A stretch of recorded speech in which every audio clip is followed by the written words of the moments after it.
নমস্কার, কেমন আছেন সবাই? আশা করি সবাই খুব খুব খুব ভালো আছেন। আজকে হলো বাস বিভ্রাট। কেন বললাম চলুন একবার দেখে নেওয়া যাক। এখান থেকে দিনটা শুরু করেছিলাম, এখন আমি সেখানেই। এখানে এসেছিলাম বাস চাপবো বলে, আবার আমি ঘুরে ফিরে এখানেই দাঁড়িয়ে আছি। বাজার টাজার করে নিয়েছি আনন্দপুরে। অ্যাকচুয়ালি আজকে বাস ধর্মঘট না কি একটা বেশ বললো, সেই কারণেই আজকে আর যাওয়া হলো না। আনন্দপুর পর্যন্তই গেলাম। তারপর ভালোই হলো, আমার বাজারটাও করে নিলাম আর চলেও যাবো। এরপর বাড়িতে গিয়ে অনলাইন ক্লাস করব। ভাগ্যিস আজকে হেডফোনটা এনেছিলাম, ও তো এখনও আসেনি আমাকে নিতে।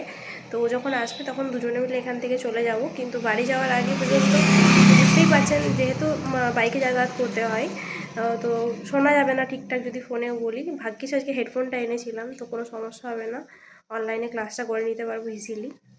তো চলুন আমার সাথে আজকে সারাদিনটা কাটান। আমি আপনাদের সাথে এর আগের দিন যে ব্লগটা শেয়ার করেছিলাম, যেটা আপনারা আগের দিন পেয়েছেন, সেই ব্লগটা বাড়ি থেকে আসা পর্যন্ত, মানে চা খাওয়া পর্যন্ত, আমি মানে চাটা যখন করছিলাম ততক্ষণ পর্যন্ত আমি ব্লগটা কন্টিনিউ করেছিলাম। আজকের ব্লগটা কালকে যেখানে শেষ করছি ঠিক সেখান থেকে শুরু হচ্ছে। চলুন ব্লগটা কন্টিনিউ করছি। এখন আমি আপাতত দাঁড়িয়ে আছি, এই যে ব্যাগটাকে, আমার সমস্ত কিছু এখানেই আছে। একটু অপেক্ষা করি, ওই মানে চলে আসবে কিছুক্ষণের মধ্যেই। এখানে কিছু একটা ব্যানার দিয়েছে, চলুন আপনাদের দেখায় একবার। এই দেখুন, চলুন একটু অপেক্ষা করি। কালকে যে ব্লগটা আপনারা পেয়েছেন সেটা এখন বসে বসে পোস্ট করব, তারপর বেরিয়ে যাব এখান থেকে। বাড়ি চলে এসেছি, অনেকক্ষণ হয়েছে। বাড়িতে এসে অনলাইন ক্লাস করলাম, মুড়ি খেলাম, স্নান হয়ে গেছে, সমস্ত সবজিপাতি কাটা হয়ে গেছে, মায়ের অলমোস্ট রান্নাও হয়ে গেছে। আমি এখন চাটনিটা করব। চলুন চাটনিটা শুরু করা যাক। স্নান টানও করে নিয়েছি, এরপর রান্নাঘরে যাব। মায়ের তো রান্না হয়েই গেছে বললাম, সবজিপাতি সমস্ত কিছু মায়ের রান্না করে দিল। আর আমি এখন যেয়ে শুধুমাত্র করব চাটনিটা। তো চলুন চাটনিটা করা যাক। এটা আমি নুন দিয়ে দিয়েছি, আমি একটু পাঁচফোড়ন দিয়েছিলাম, তারপর টমেটোগুলো দিয়ে দিলাম তেলের মধ্যে। এরপর একটু সরষে দিয়ে টমেটোটা চাপা দিয়ে দেবো।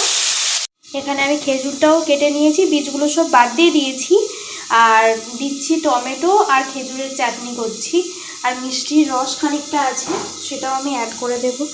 এই যে মিষ্টি নিয়ে এসেছিলো, সেটা দিয়ে রস কিছুটা বেঁচে গেছে, তো সেটাই আমি অ্যাড করবো এটার সাথে। তো চলুন। আর এর মধ্যে একটা কাজ আছে, তেলগুলো শেষ হয়ে গেছে, রিফিল করতে হবে এগুলো।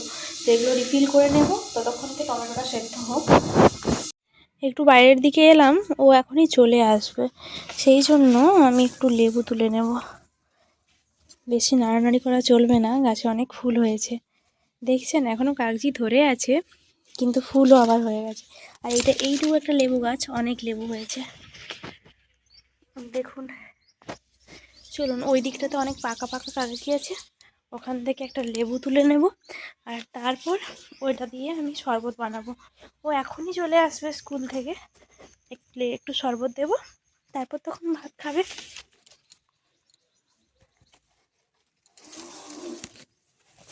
ছোটো থেকে একটা তুললেই হয়ে যাবে, শুধু ওর মতোই তো করবো এখন। এটা অনেকটা ছোট আছে, এটাই তুলে নিই। নিচেরগুলো অনেক বড় বড় হয়েছে, এগুলো লাগবে না, অনেক বড় বড়। এটাও একটা ছোট ছিল, পুচকে মতো। দাঁড়ান, আমার লেবুটা আবার পড়ে গেল কোথায়।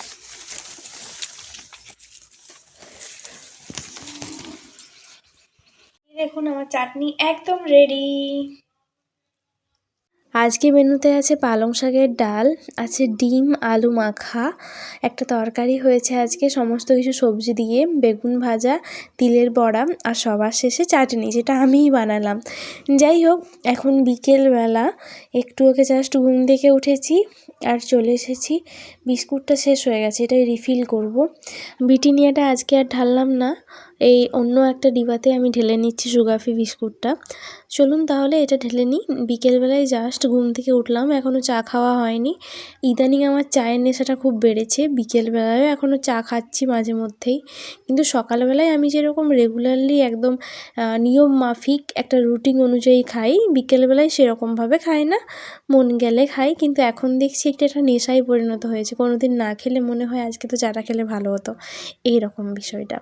যাই হোক, এটা মোটামুটি আমার রিফিল করা হয়ে গেছে, এটাতে আর দেওয়া যাবে না, অন্য একটা ডিবাতে এরপর আমি এটা ঢেলে নেব। এই ডিবাটা বাবা আমাকে দিল এর আগের দিন যখন আমি বাড়ি গিয়েছিলাম তখন। কি সুন্দর না ডিবাটা। চলুন এরপর আমি একটু পড়তে বসবো। বিকেলবেলায় মা বললো নিমকি বানাবে, তারপর দেখবো মা ওটা কেমনভাবে বানাচ্ছে। মা শুরু করে দিয়েছে বানাতে, এখানে চলছে নিমকি বানানো। উপকরণ বলতে বিশেষ কিছুই এখানে লাগছে না, লাগছে ময়দা, কালো জিরে, নুন, এছাড়াও লাগলো একটু পরিমাণে তেল, ব্যাস এটুকুই। এখন একটু পড়তে বসলাম, মায়ের এখনো বানানো শুরু হয়নি, ওটা মাখছে মা ভালো করে। মা বলল এখনো দেরি হবে, মোটামুটি আধ ঘন্টার মতো মাখবে, তারপর একটা আজকে পিঠেও বানাচ্ছে মা, তো ওটা বানানোর পর নিমকিটা বানাবে, আমি তখন যাবো একবার দেখতে। এখন আপাতত পড়াশোনা করি, চলুন তারপরে আবার কথা হবে আপনাদের সাথে। বললাম মা যখন এটা বানাবে তখন একটু ডাকবে। এই যে এখন বানানো চলছে, আমাকে মা বলল যে এটা বানানো চলছে। মা আরও বেলতে গেল কিছুটা। চলুন তাহলে এটা হতে থাক, আর ফাইনালি যখন হবে আমি আপনাদের দেখাবো কেমন এটা তৈরি হলো। এখানে এগুলো এখনও ভাজতে বাকি আছে, এই কটা হয়েছে, আর এখানে হচ্ছে কিছু ভাজা। চলুন এগুলো হয়ে যাক, তারপর আবার আপনাদের সাথে কথা হচ্ছে। তাহলে আজকের ব্লগটা এখানেই শেষ করে দিচ্ছি, এখন আমি খেতে যাব। যাই হোক, আজকের ব্লগটা এখানেই শেষ হচ্ছে। কালকে একটা নতুন ব্লগে খুব তাড়াতাড়ি দেখাবে। সবাই খুব ভালো থাকবেন, সুস্থ থাকবেন, স্বাভাবিক থাকবেন। বাই।